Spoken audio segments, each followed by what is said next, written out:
Welcome to Unlocked, the home of common sense that speaks Britain's language. Over the coming weeks, Unlocked will be interviewing some of the people we believe are among the most inspiring free thinkers in a Britain increasingly ravaged by a brutal and divisive culture war. Top of that list is today's guest, Nick Buckley MBE. Until this year, despite spending 2 decades proudly dedicating his life to fighting youth and knife crime, tackling homelessness, antisocial behaviour, addiction, begging and loan sharks, few outside of the charity sector had heard much about the sterling work of Nick Buckley. Her Majesty the Queen certainly had, though. In 2019, Nick was honoured with an MBE. Nick's inspiring story began in 2011 when, after years working for Manchester City Council, he founded the Mancunian Way charity. Nick funded this with his own redundancy money and didn't even get paid for the first 2 years. Nick's selfless dedication paid off. The softly spoken, working class Mancunian bagged multiple Charity of the Year, Campaign of the Year and Inspirational Person awards. In fact, Nick's trophy cabinet is stuffed with silverware as that of his football team, Manchester United. But Nick's entire world, reputation and career came crashing down in June of this year when he had the temerity to speak out against the Black Lives Matter movement. Nick's story is an astonishing microcosm of all that's wrong with modern Britain, of how woke activists can destroy an entire career in days. But it's also an inspiring fight back of how, if you refuse to apologise for what you truly believe in, then you can fight back and win. Nick, to understand the man we see before us today, I want to understand the boy that you once were. Can you please tell us about your childhood and your school life and how that shaped you? Sure. First of all, thank you for the invite for today. So my childhood was no different to lots of childhoods in the city centre. I grew up in a single parent household. I never knew my father. We left when I was 2. I have no memory of him. He died when I was 6. He died in a car crash on Halloween. Him and his friend were drunk and drink driving. My schooling, primary school was fine. I had a stutter at school. So speaking at school, especially standing up in class, was horrendous. But that toughened me up. You know, you're bullied at school, people take the mickey. When you realise you have an affliction, I learned very early on to be the first person to take the mickey out of myself, because then you leave nothing else for someone else then to rip on you or take the mickey. So I was always the first to crack a joke about my stuttering. Secondary school was, my secondary school was poor. It was a failing school. It was known to be failing at the time. I went there, I didn't really learn a lot. I passed my exams barely, just because I was fairly intelligent, not because of the quality of the education. My school was more like Lord of the Flies the last 3 years. We had a female teacher sexually assaulted many times, once seriously. Another teacher was stabbed 42 times in the chest. I could walk from one classroom to another classroom through the hole in the wall where kids had kicked out bricks to make it easier to get to the next lesson. And that was my everyday schooling. But at the time, it's normal. You don't know anything better. So I went to the same school for 5 years. That sort of molded me to the person I am today. You know, not a lot frightens me. You know, I've come from those tough streets. I grew up, friends being involved in crime and antisocial behaviour. I went to college, did my A-levels, and then decided I didn't want to go to university, even though in the 80s it was completely free for me as a poor kid. I'd been paid to go. I got a place at a London university and then decided, why am I going? And I couldn't answer that question, so I decided I wasn't going to waste some more time. There was a big world out there and I decided I want to go see the world. So that was really my childhood and teens. And you know, it's an inspiring story and one that echoes in many ways my own life. You know, I came from a coal mining community. My mum was a teacher. She was a family liaison officer. Her job was to keep white working class lads out of jail. And I learned so much from that work about those backgrounds. And I think one of one of the great advantages of coming from those backgrounds when you move forward in life is to have more empathy and understanding for what projects and presents in front of you. And so that must have been a great bedrock for you, Nick, moving forward into your charity work. So let's fast forward, if we can, to the point you worked for Manchester Council, you worked in youth crime reduction and all that stuff. I want to try and get to the heart of the story, I think, through human stories. So what kind of kids were you working with? What kind of stories can you tell us about those early years when you first got into charity, or the work you did for the council? It really started at the council. So up to my early 30s, I was not a model citizen. I was wasting my time. I was wasting years. I was partly self-employed, trying to be a millionaire, and it never, this time next year, as Del Boy would say, but this time next year never came around. And I joined the council because I needed a job at that time. And I fell into crime reduction and working with young people. And I realised, and my bosses realised straight away, that for some reason I was good at it. And the reason why I was good at it, is because I came from the same streets. I knew those young people. I knew those families. I was one of those young people. And I took a tough love stance. So I wasn't coming out of university pink and fluffy and going, oh, I feel sorry for you. You're disenfranchised. Oh, you come from a single parent. Oh, I wish I could give you a big hug. I was sitting there going, oi, stop what you're doing, because you're going to get caught. You're going to end up in jail. And if this carries on, we're going to take your mum's house off her, because this is antisocial behaviour. We're not having it on this estate.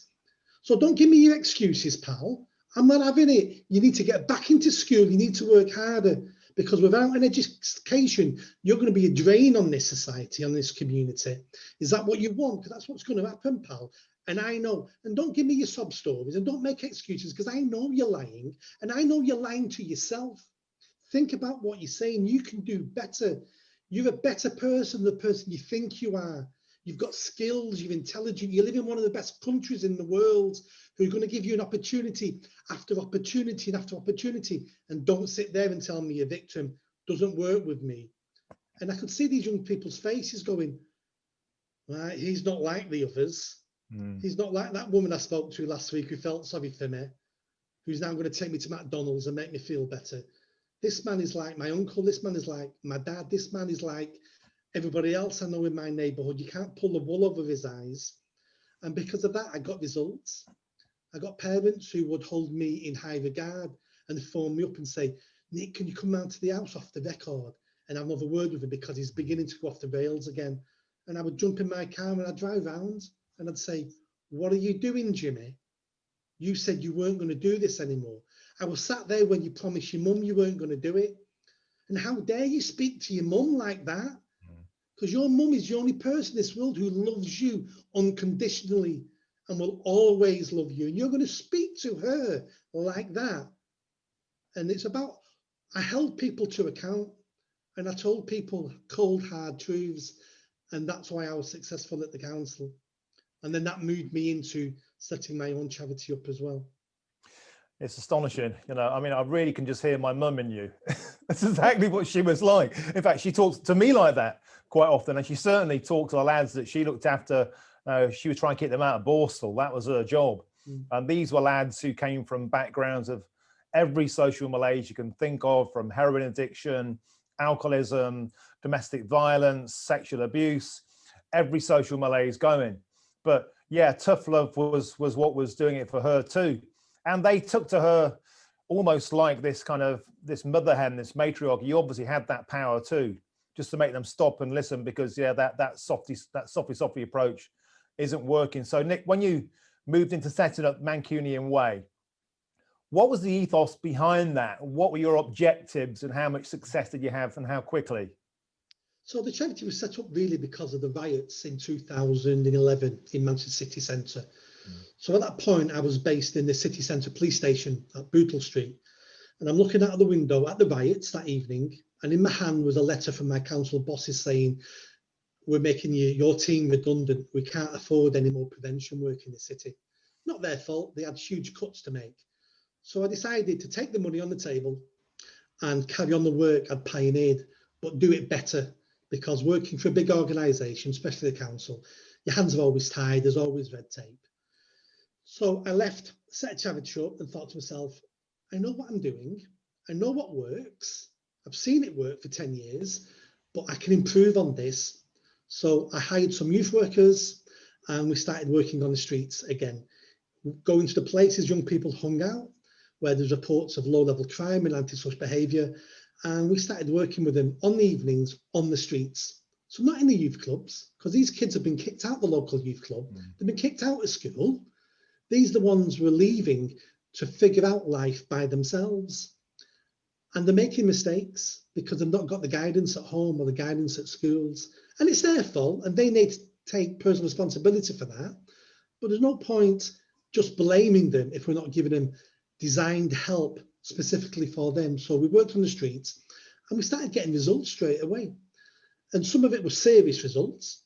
I can't count on two hands the number of boys and girls we've saved from sexual abuse, from being groomed, from being abused by dozens of men, being taken to different places. We've saved young people from abusive parents. And then one girl with open sores on her back where she was being whipped and beaten by sticks from her parents when she did something wrong. And they're exceptional cases. Maybe one a year we come across that.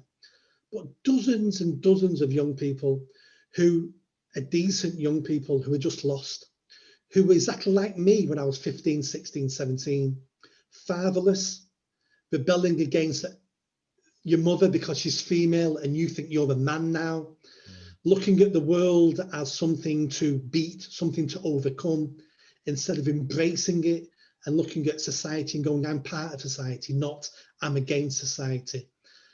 And speaking to those young people, putting them back on the path that leads to success and telling them you'll never beat the system. And the system is unfair, but you won't beat it. The only way you can be a success is if you embrace the system with all its flaws and use the system to your benefit. And when we can show them to do that, they get employment, they get work, they then get promoted, they then have a better life. The police are not coming through their door at 4 o'clock in the morning with a warrant. And all of a sudden, a lot of the stress and anxiety from their lives disappears because all of a sudden they're on a better path and they're achieving. And achieving doesn't mean you're going to be a brain surgeon or a solicitor or a doctor. Achieving means you have a good life, and that can be stacking shelves at Asda. That's a decent, honourable job that pays a decent wage, that we can raise a family and have a wife and buy a house. That's success in my eyes. You know, it's not being a Premiership football player, because you're never going to achieve that. It's having reasonable goals that give you a decent life that doesn't hurt anybody else along the way. And we've had hundreds of successes like that. It's amazing. There's one stat here alone. It's just amazing. You work with several thousand people over 1 3-year period, and only one person was issued with a court order ASBO while you were in that post. So whatever you were doing, Nick, it was certainly working. Absolutely. And I can tell you something else we do on the street. So we have lots of young people who say, oh, I don't want a job, mate. I'm a drug dealer. It's like, oh, really? So what type of drug dealer? You're obviously not in the higher echelons because you're on a bicycle with scruffy shoes. So what sort of drug dealer are you? Oh, well, I'm low level at the moment, but okay. How much do you earn? And we get a flip chart and pen out of our rucksack and we sit down on the park bench and we say, right, give us some information. What time do you start work? Right. What time do you finish work? How much do you earn? How many clients do you have? What do you have to buy yourself personally to keep this little business of yours going? Right, we work it all out, and eventually we show them you're on roughly £3.50 an hour. That's what you earn. You earn 3 times as that working in Aldi. Is that what you want to do for your life? Work off £3.50 an hour. And sometimes you can see their eyes just pop open and they go, I'm being used, aren't I? Of course you're being used, pal. Of course you are. But we can stop you being used. We can move you into something more legitimate, something where there's promotion, something where promotion doesn't involve you being threatened with being stabbed or shot because you're working on someone else's corner, or being robbed, and then you owe £1,000 a person, you get your stash off. This is the fool's game. And the second in the group You help one person and they get a job and they get a better life. Other people in that group go, excuse me, Nick, could you help me? Don't tell people I'm talking to you, but can you help me? And then you help them. And then somebody else goes, can you help me? And eventually people are not hiding asking for help. Everyone's going, can you get me a job on a building site? Can you help me? That's when you know you've got success, because you've not only moved people into employment, into a better life and a legal life, you've then quashed the fear of asking for help and not being afraid of getting a job and not being afraid of people laughing at you. Because you're saying to them, what are you laughing at me for? I just bought some new trainers and I'm going on holiday next month. You're still driving around on a cheap little mountain bike and you haven't got 2 pennies to rub together. And you're laughing at me? I don't think so. You've got to break the culture, and you break the culture by achieving success and showing people that people like them can achieve. There's no point just talking to them. You've got to deliver. It's amazing when you lay it out like that.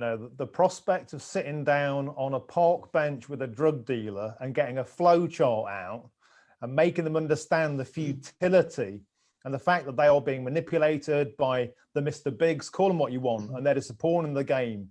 It's astonishingly common sense, but it seems really out of kilter by what we hear should be the way to do it now. And I think that's a nice segue, Nick, into what happened to you and how I believe we've heard so much from you today, which I think is worthy of such merit. And we need so much more of the way you think, I believe, in politics, in government, in the charity sector, and yet they tried to obliterate you. That was in June of this year. Let's go on to that moment now. But before we do that, you were immediately accused of being racist when you spoke out about Black Lives Matter. I think it's really important here to talk about the types of kids you've helped over the years. You're not a racist guy, are you, mate? No, not at all. But look where we've come to in our society now, where you have to start off a conversation with stating you're not a racist. How did we ever get to such a situation? So in 6 months, I went from being awarded a medal of the Queen of England to being a Nazi, all in 6 months. Now, lots of young people I've worked with throughout my life have been of every colour, every religion, every creed, every ethnicity. I work in Manchester. Manchester is something like 40–50% BME. I work with everybody. It doesn't matter who you are. It doesn't matter if you're gay, if you're a woman. It makes no difference. My job is about helping people to improve society. I don't even have to like you as a person to want the best for you, because I know by helping you, I'm helping society and helping communities. So I will work with anybody. But it's such an easy word. In fact, the word racist now has lost all meaning. We throw it about so easily that the day we have some true racists, the alarm bells will not ring, because we're so used to the word racist. It's just devalued the word completely. I completely agree. And also on that day, June the 6th, that was a day where most of us were locked up in a lockdown, and Black Lives Matter took to the streets of London. I watched it in horror. You obviously did the same. So did millions around Britain. When the rioters were attacking coppers, they were pelting them, and it looked wildly, wildly out of control.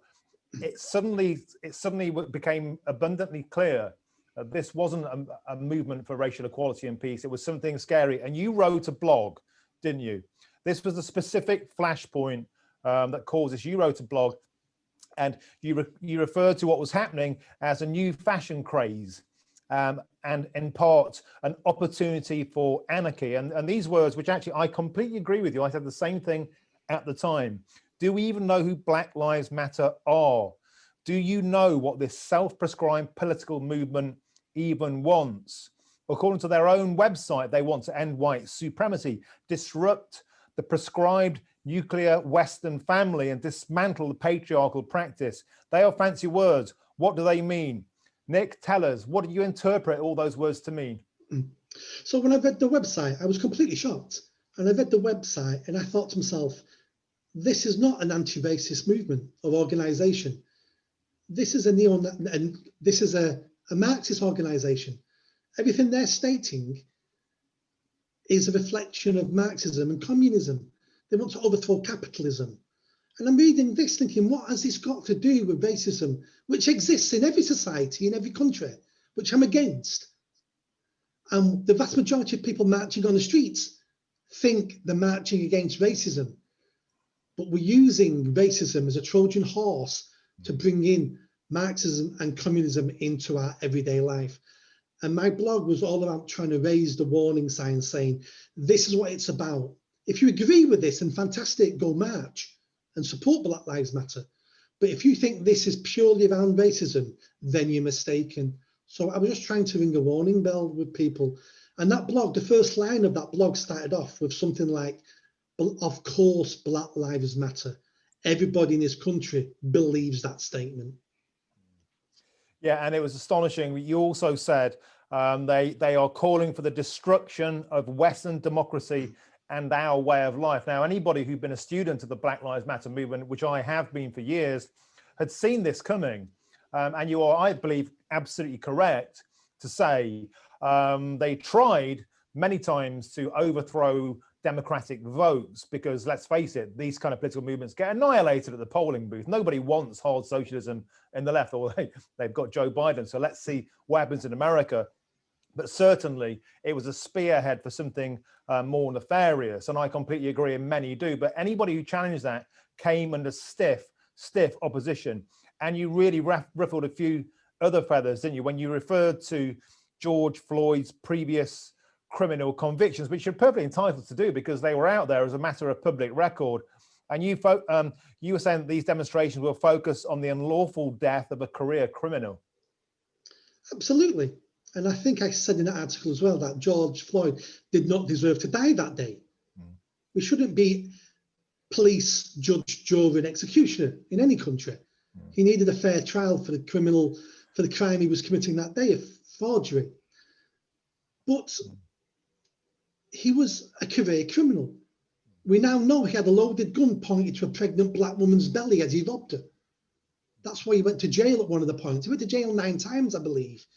He was not Mother Teresa. He was not Gandhi. He was not Mandela. He was a criminal who was killed, it looks like, unlawfully by the police. Now, there's lots of causes in this world we should be fighting for, but the death of career criminals is not one I want to pay any attention to. Now, I used that and stated that in the article that he was a career criminal because at that point then, he was becoming St. George. Manchester City Centre painted a big memorial of him in the city centre like he was a hero. He was not a hero. He died tragically. He was not a hero. People die tragically every day in every country. We don't make them heroes. And that's the point I was trying to make by stating the fact he was a career criminal. And you certainly did make those points. And everything you've said is factually correct and a matter of public record. But that didn't matter, did it? What happened next? What happened next was, again, the Twitterati, 450 people on Twitter, thought I was a racist, thought I did not have the credentials to speak about this because I'm not black. So that how dare you speak about black people when you're not black yourself? And somebody set up a petition to have me fired from the charity I founded. A couple of other people, half a dozen other people, emailed the charity board to have me fired. The board panicked. The board were not of my character. The board wanted an easy life. The board saw people on Twitter with black profiles. They were obviously black, they had black faces. So therefore they must know what racism is. Therefore Nick might be a racist, we better sack him. And they sacked me over email. And how quickly did that process occur from you writing that blog to being out the door? So right, the first 2 weeks of the blog, it didn't cause any problems because I put it on LinkedIn and there were some people who disagreed with me, but politely, and gave me some points to think about, which was perfectly acceptable. I do not think for a moment that I have all the knowledge in the world.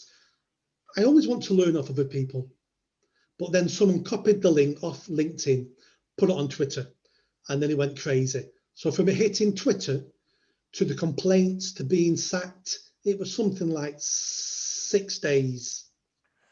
So an entire reputation. We've already heard on Unlock today your credentials of helping thousands of disenfranchised, dispossessed children, teenagers. We've already heard you've got multiple awards, an MBE from Her Majesty the Queen. In 6 days, thanks to the mob, you were absolutely spat out of the back end. And not only that, but when you look into the kinds of people that were taking you down, this is where I want to start moving on now, Nick, to the next part of this conversation today. What's happening within the charity world?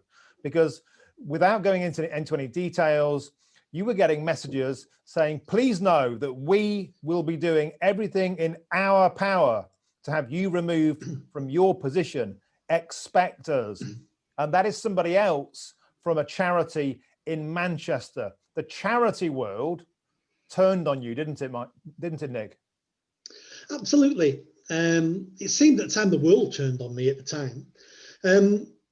We have to understand the charity sector is a lot like public sector, very woke, very university orientated, will fight any cause, always looking for victims. And I've never fitted in to that world, even though I've been part of it. I've always been an outsider. And lots of charities and lots of people who work for charities took this opportunity to criticise me and to pile on. Some of it was just because it was fashion and this was the latest craze. And if I don't pile on against Nick, people might think I'm for Nick, and I can't have that. So I better jump on the bandwagon so people will leave me alone. The charity sector itself is, some of it is, what's the word I'm looking for? Some of it isn't worth the money we pay for it. It props up poor projects. It props up this ideology of victimhood. It creates more problems than it solves. A lot of the sector now are not even charities, they're community interest groups, which basically mean they're almost privately run organisations that still can apply for money we would normally give to charities.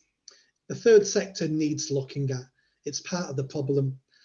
And some of the funding they apply for actually contributes this way of thinking.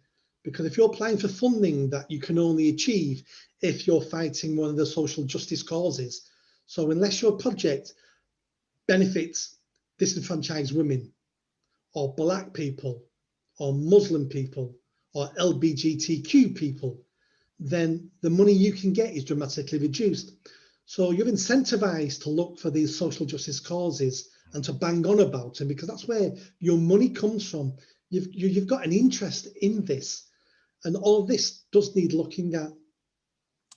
This is a hugely, hugely important point, and I think it's just not talked about enough. And I really want to delve into this now, if we can, Nick. I've worked in the charity sector. I co-founded a charity for men and boys, particularly white working class men and boys who are, you know this, Mancunian, particularly boys are the bottom of education stack and have been for 25 straight years. Yet they're a very unfashionable cause. I often found that we were sailing into a headwind of competitive charities that saw us as something to take out the way because we threatened the money chain. How is there any truth in that? Absolutely. Charities are run like businesses, and to a certain extent they should be run like businesses because that's great financial sense. You need to be sensible. But charities are also run for their vested interest. So if you're running a charity, let's say to solve white working class poor education standards, fantastic. The second you achieve that, you're out of business. So therefore, we've got an interest not to achieve it, and we've got an interest to look at the stats and the way it's measured to change it, because we never want to solve this problem because we're going to be out of work and we're going to lose our pension and we're going to lose our great salaries. Wow. There's no incentive to solve problems. A bit like the medicine world. We rarely now have medicines and vaccines that solve a problem. We always develop medicines now you need to take forever because that's where you earn your money, because you're trying to develop a customer, a medical customer, not to solve a problem. And some charities work exactly the same. It's all about continuing the perception of poverty or being downtrodden, because you will always be needed. And it's a symbiotic relationship of always needing a victim so you can be the hero. And to be a hero, you always need a bad guy.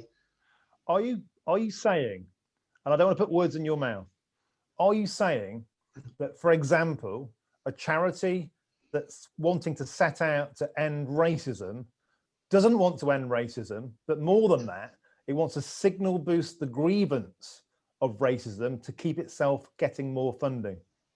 Absolutely. And most of the people who run those organisations, they're not charities, they're community interest groups. There's a difference. People who have a vested interest in racism and are making money, and by the way, they're making a fortune out of racism. They live in the good houses, they're sending their children to good schools, their children not being stabbed in the street, but they're projecting this racism narrative all the time because that's their job. These people want you to buy the idea of racism. And when the idea of racism doesn't fit the word racism anymore, we're going to change the word and the meaning of racism. We'll change the meaning so we can still use it to beat people with, so we can make a fantastic living. There was a fantastic video on YouTube and Facebook last month of an American woman who was doing critical race theory training. And she was telling this audience of white people that they're evil and they're racist. Every time she said it, she giggled to herself. And the reason why she laughed and giggled to herself, because she could not believe those idiots in the audience were nodding and allowing themselves to be abused and being called racist. And she couldn't believe they were accepting it. And I'm glad she laughed, because she should laugh at idiots like that. Yeah, I saw that video, and actually it said donate to my PayPal at the bottom. And you know, here's the thing. So the sense of shame and the sense of white privilege and toxic masculinity and all of these kind of modern catchphrases that are thrown at us endlessly by the media cycle, they're not only increasing the donations and the coffer boxes of the charities, but the charities are actively campaigning to get this in the media, and the media are barracking the politicians. And so we have a cycle, don't we? A grievance cycle that affects funding and affects government policy. Absolutely. It's a business. The people involved in grievance studies and grievance projection in our country, it is a business. They're just selling their product, and that their product is victimhood. And if you're a victim, you need a savior. Oh, and guess what? I am your savior. So I'm needed even more now. And there's a sense of control. There's a sense of these are mine. And I've dealt with this for decades in different situations. So you're trying to work with a project in the council or with another charity, and they deem the people they're working with as they belong to me. I can't have you working with the same people I'm working with, because who's going to take the credit if we manage to move them on? And I don't want you to take credit for the people I'm working with, because my money will go down. And it's all about finances. The whole sector is driven by finances. Every charity that sets up should have a stated aim of how they will measure when they're not needed anymore. And they should obey that statement, and they should fold once they reach their stated aim. But we don't have that. Charities will stay around forever because they'll just keep changing what they're doing to meet a new created aim. And we see it on TV all the time, of a poor kid on TV who's in poverty looking at the camera and going, will you not help a child like me? Thank you. It's constant pulling on heartstrings and being pink and fluffy. And we don't need pink and fluffy.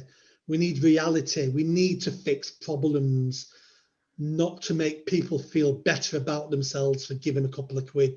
We need to concentrate on solving problems. Well, Nick, this is one of the most astonishing and brutally honest conversations I've ever heard about the charitable sector. And it really is. I mean, you know, thank you for sharing this. And if anybody out there on Unlocked is enjoying this, please share, get this out there, follow us. And Nick, I'm blown away by this. Let me tell you what homeless guy said to us once. So here's, not coming from me, from the mouth of somebody who was living on the street. So we sat down with him in city centre, And we said, you know, how are you? Can we help you? What help do you need? We want to get you off the street. We can get you a hostel. And he said, oh, I can't talk to you now. I'm working. And we said to him, what do you mean you're working? He went, this is my job. My job is to sit here and take things off people, money and food and items that they give me. My job is to take it and say thank you to make them feel better. My job is to make people feel better about themselves. And I sat there and I went, wow, this guy gets it. This guy might be sleeping in his own squalor and urine, but he's a clever man. He gets the part he's playing in society. And the part he plays is to make people feel better about themselves. That takes a lot of unwrapping and unpicking to really understand that. And that's what most charities do. Most charities aim is to make people feel better about themselves, so they'll give them more money. And that neatly leads us back to when everybody piled into you, because I absolutely believe that people feel that they are saviors, they are heroes when they attack people like you. They don't want to know the details. They just want to pile in. But something incredible happened. You didn't back down, because it's not in your DNA to back down, is it? We've already got that from where you come from and your background, and you're used to bullies. Bullies don't affect you. You fought back. Nick, it was amazing what happened next. Tell us about it. Of course. And the people who knew me and fired me should have known better. They should have known I was going to take it lying down. I don't take anything lying down. I may lose, but, you know, I might come second, but I'll be a bloody good second. You know, I've had a gun pointed in my face while I was being robbed. I've got 19 stitches in my head where I was attacked by a group of men. You know, it takes a lot to scare me. So I was in shock to begin with when I got fired. I thought I didn't see this coming. The betrayal, the sense of betrayal was huge by people I knew. You know, I knew some of them up to 15 years. The betrayal hurt me the most. And then I thought to myself, no, I'm not having this. I probably can't get my job back and my charity back, but I can't go the rest of my life being known as Nick the Nazi, because I'll never get another job. I'll never be able to set anything else up and do whatever I want. So the least I can do is clear my name.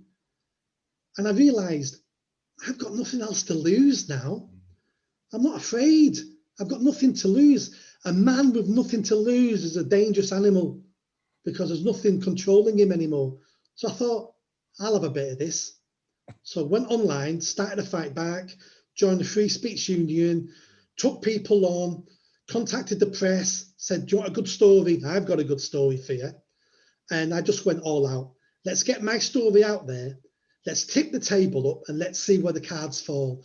And then I can make a decision what to do next, because at the moment, I don't know what to do. So I'll be a disruptor. I'll just disrupt everything and see what I can achieve from that. And that was my strategy at the beginning. I mean, you certainly were. And I remember, for what it's worth, I really piled into this, and I was supporting you fully online. And I know Toby Young at the Free Speech Union is a good friend of Unlocked. He was on episode 1 of Unlocked in the very, very depths of the lockdown when we first started this in my bloody study back home back in June. He was on, and we were talking about the perilous state of free speech, and we spoke of your case. And so you certainly did throw the cards up in the air, and you won. What did that look like? I don't think I won. I just think we all lost. Yeah. I just made everybody else lose as well. There's no way I can look back and think I won anything. I lost friends. I lost months of my life. But what happened was, once I got national attention, all the people online disappeared overnight. So when the Mail on Sunday did their full page spread on me and it hit the shelves on a Sunday morning, not one person ever again criticized me online. Not one. And I was amazed. And I thought, they really were cowards. They really were. Those bully cowards who will only pick on people when they're in the majority. Now they're in the minority, and I've got thousands of people online supporting me. They all quietly disappeared and probably all said to themselves, Nick's not the person we thought he was. He's going to cause us trouble. There'll be someone easier around the corner. Let's see who we can pick on next. And then I thought, right, I've dealt with them now. Now I need to deal with the board. At that point, then I thought, I can get my charity back here now. If they were easy to beat, then I know the board will, because the board have already proved to me they're cowards because they didn't have the strength to stand up to the other bullies. So if I can put extra pressure on them, they'll do what they did last time. They'll just capitulate. And I put a strategy together to put pressure on the board. The Free Speech Union were fantastic. They got me a solicitor. He wrote to the board. And within 18 hours of them receiving their letter, let me repeat that, within 18 hours of them receiving a letter of my intentions, they all agreed to resign. They folded in 18 hours. So they all resigned and they walked away from the charity, leaving what? Just you? So no, so before they resigned, I nominated 3 people I wanted to be trustees. So the old trustees voted them in to be trustees. Once they were voted in, the old trustees resigned en masse. And so you got your charity back. And yeah, that was an incredibly powerful point you made there. And sorry if I came across as flippant when I said you'd won. And you made the point that nobody won, because in a sense, this was like, it had to be like a blitzkrieg, right? You had to start a forest fire where everybody got burned. And isn't that terribly, terribly tragic that a charity whose sole aim should be to help the disadvantaged is willing to self-immolate over a Twitter storm? Absolutely. So they did what most people do in that situation. They looked at the abuse on Twitter. They confused Twitter for the public square and the general public. They're not the same. They're just a handful of idiots on Twitter who do these petitions and scream and shout. So they mistook them of people of character and people who knew what they were talking about. They weren't. They then decided, I don't like this attention. I don't like these screams of racism. This might affect me personally and professionally. I want an end to this. The only way I can see this ending is to get rid of Nick, and it will go away. What they should have done was spoke to me, because no one ever spoke to me. I got 2 emails. No one ever phoned me up. No one asked for a meeting. 2 emails I got. They should have said to themselves, this isn't a nice situation. Nick should have known better than posting that. It was going to cause us problems. That's a legitimate stance to take. They then should have said, we need to speak to Nick face to face, and we need to come up with a strategy about how we're going to deal with this, because this obviously needs dealing with.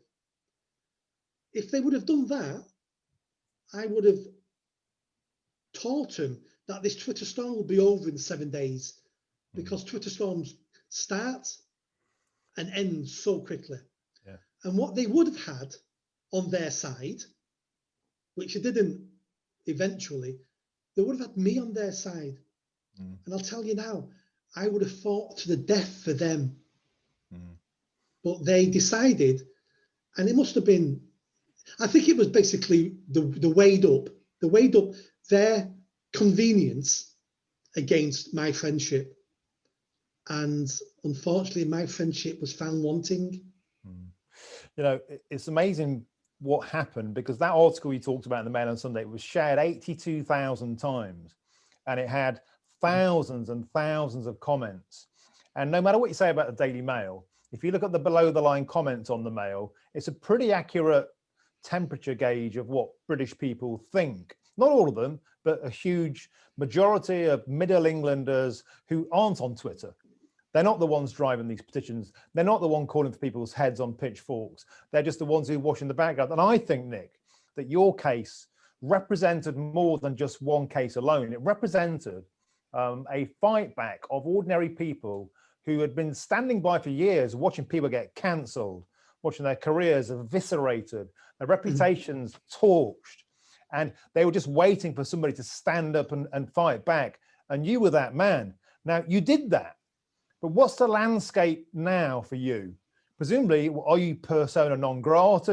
Are they scared of you? Are you still doing your work? What's life like now for you, Nick? So when I came back to the charity, I then had a lot of work to do around COVID. Don't forget, all this is in the middle of COVID. Our funding, a lot of our funding dried up, not because of this, because of COVID. So a couple of months I had to work on the charity full time. I've got the charity now in a really good position financially, and the work it's still delivering. I'm now going down to part-time at the charity because I've realised, and I realised that during an interview, I was talking about same sort of question, talking about it, and they were asking me what I was doing, how was the charity going, and I realised the fight was over. But as I was speaking and saying the fight's over, and back at the charity, everything's wonderful, something inside was saying, Nick, the fight's not over.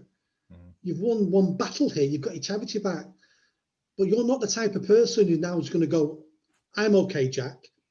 I've got my job back, I've got my salary back, I've got my charity back. I'm just going to keep my mouth shut and make sure I don't make a mistake again. That isn't me. So I've decided to go part-time, and I'm carrying on this fight. We need to educate people what's going on. We need to give people the courage so they can stand up for themselves, give them the tools so when this comes for them, they know what to do. Because if you don't do this, all we're saying to people is live in silence and be a coward, and hopefully it will pass you by. And that's not how we should live. That leads me onto my next question, and that is this. A lot of ordinary people, you were one yourself, a lot of ordinary people find themselves on the receiving end of this kind of treatment, this kind of trolling, this kind of character assassination. What would you say to people that are in that situation? What strengths should they show? How do you fight back? The first thing is they're easier to beat than you can possibly imagine. I mean, I'm still in shock, and I'm still embarrassed for them, how easy they were to beat. So we need to remember that. These are not heroes. These are cowards you're up against. The thing you need to learn straight away is don't be a coward yourself. So don't apologize. If you don't believe you've done something wrong, then don't apologize. Because apology doesn't quell the crowd anyway. They smell blood, they'll come after you even more. An apology to the Walkeratis never worked. They just come after you even more because they can sense blood. Don't apologize. Do not turn crazy. Do not do what they do. Do not use racist language. Do not criticize them. Do not be abusive to them, because all you're doing is you're damaging your own reputation.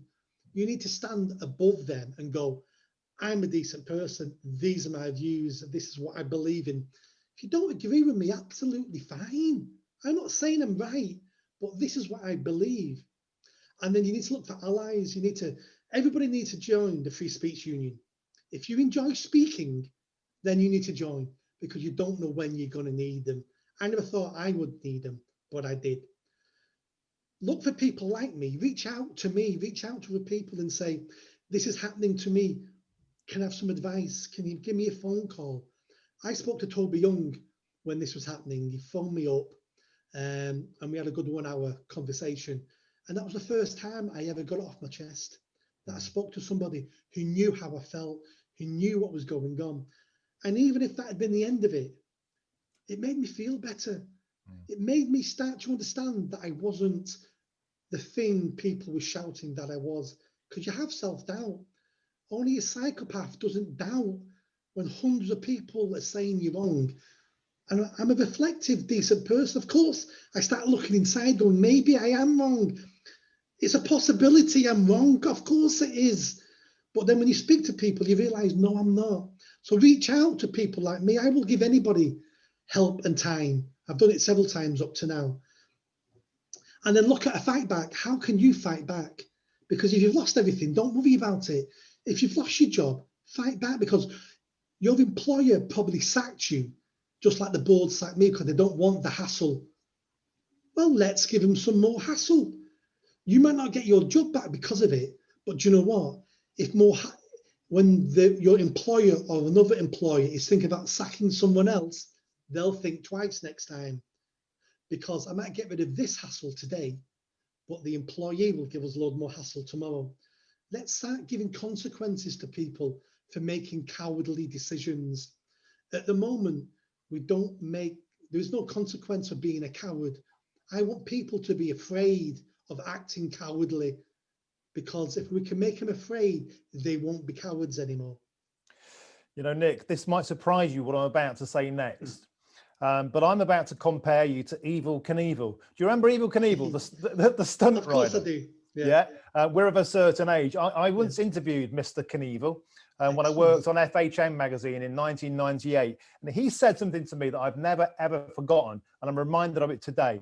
And he said this: after the Vietnam War, America was on its knees. It just wanted somebody to get back on its feet again. And I think now Britain is the same. The country is on its knees with COVID. We've all lost our minds on social media. We're all falling out with each other, friends, families, workmates. There's never been a more antagonistic time. And in you, Nick, I really believe the public wanted to see somebody just to stand up and fight back to this mob and to stand up for what's right. And I absolutely commend you on what you did. And I thank you for sharing your experiences today, because I think anybody watching this should feel suitably inspired to have that bravery. And, you know, I think your work's just beginning. You know, you've already got an MBE, but I think there's more to come from you. And if I were to be making a cabinet of people that I think should be running the backbone of Britain, I'd like you in it, Nick Buckley. Would you be in my imaginary cabinet of Britons to make this country better again? Oh, absolutely. I've already made it known to several think tanks that I'm interested in joining. I want to be part of the solution. I want to be a voice that helps people understand what it's like in our communities, what working class people really think, how they really feel, what makes them act the way they do. Because if you've been to university and you've read a couple of books and you wrote a dissertation, it means absolutely nothing. We need some sensible voices. We need people who are not afraid to say, this is wrong and this is the reason why. And I don't want an excuse off you. Pull your pants up, start again, and be better next time, because I don't want to hear excuses. And that's the message I try to give people, that you're better than you think you are. Nick Buckley, MBE, absolutely inspiring. You know, I feel blown away, mate. I mean, thanks.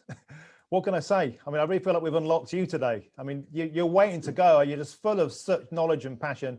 Thank you so much for coming on Unlocked. And hey, guys at home watching this, get this around the internet, share it. Here's a bloke who's been through the mill and he refused to take it lying down. And we can all be like that. And we need more of this in Britain. Nick Buckley, MBE, thank you so much for coming on Unlocked today. You're an absolute legend. And everybody out there, if you like what you see, please subscribe, please share. We're on Facebook at Unlocked United Kingdom. We're on Twitter at Unlocked_UK_, the same on YouTube. We're just beginning, and we're going to be really revving it up in the new year. More people like Nick Buckley, more free thinkers, more people with backbone. That's what this country needs. That's what we do on Unlocked. So thank you so much for watching. Nick Buckley, it's been an absolute pleasure. Thanks for watching Unlocked, and goodbye.